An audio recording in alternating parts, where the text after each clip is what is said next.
everyone. In today's episode, we're going to look at some Intune for Education troubleshooting. Sometimes your policies, your applications aren't coming down to your device, whether it's an iPad or a Windows 10 computer, and you're wondering why, and you want to know where you should go look. Today, we're going to look at the Intune for Education dashboard, where you can look there, as well as Microsoft Endpoint Manager. So without further ado, let's get started.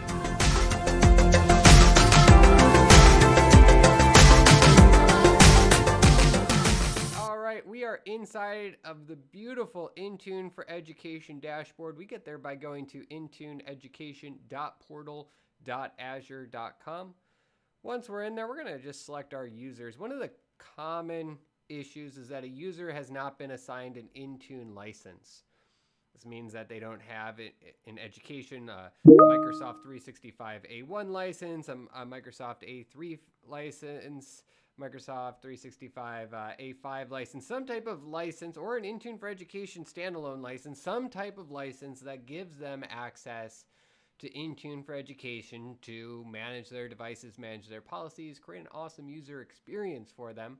But they need a license to do that. So one of the easiest ways we can check inside the Intune for Education dashboard is by selecting users and hovering over our users.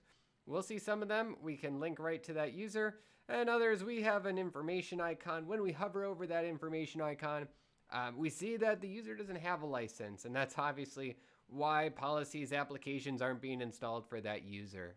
9 out of 10 times, this is probably the issue that's going on. So we always want to check.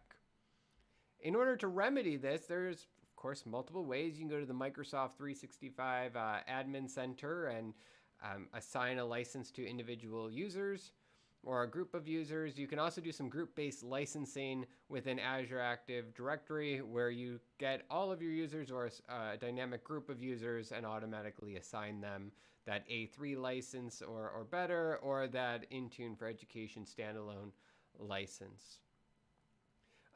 The second thing we need to look at when policies or applications aren't coming down is there a conflict going on? Right, so to find out about our conflicts inside the Intune for Education dashboard, we're going to select Reports. And inside of Reports, we get our inventory, our past actions, our application inventory. But we're going to dig into our settings errors. Inside of our settings errors, you'll see that I have a couple of them. I have some errors in the updates and upgrade, as well as some conflicts in delivery optimization. It looks to be about it. All very common for me. Nothing too intense of a problem. I've worked to clear this up because I've used this for so many demos. Of course, there occasionally becomes conflicts. That's why this report is there. We can dig into that report and get a little bit more info. And we can see exactly where that conflict exists and if there was any impact. So that's what we can do inside of Intune for Education, just to look and see if there's any errors or users unlicensed. We can also go to devicemanagement.microsoft.com. Inside of Microsoft Endpoint Manager, we can go into the troubleshooting option on the left blade all the way at the bottom, troubleshooting and support. You'll see that the button pre-clicked is troubleshooting, and here we can select a user to look into. Right, so we'll start with our test user, Boss3. And just like we noticed in Intune for Education, Boss3 is not properly licensed for Intune. But if he or she was properly licensed, these are the apps that would be installed for that user. And if I need to figure out how to add that license, we can click here and it'll take you to a help doc to do it. Let's change the user. We'll go to Boss1 or just Boss, and we'll see if that user is licensed. So here we see that that user is licensed. They are in a group. And we can see what applications are required for that user and if there's any issues that have arose. In addition to client apps, we can go to compliance policies, configuration profiles,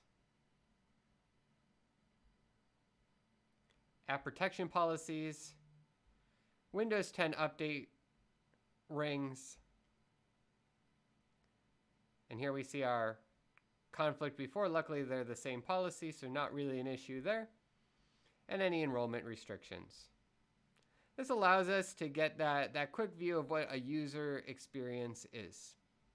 So those are just a couple quick tips of things to look for inside of Intune for Education about licensed user, the user experience. That's assuming that they're using a device that's enrolled in Intune and that policies have previously gone there in the past. If you're adding new devices, that opens up a couple more areas where you need to look, mainly around, is the device able to join? Are there any enrollment restrictions in place? Are Azure Active Directory users able to join devices? Is Intune the MDM authority? Those type of questions. We'll look at those in a following video. Want to keep these nice and short. Thank you so much for tuning in. Thank you for being great customers, great partners, doing everything possible to make sure that our students have the best and brightest future possible. Thank you, and have a fantastic day.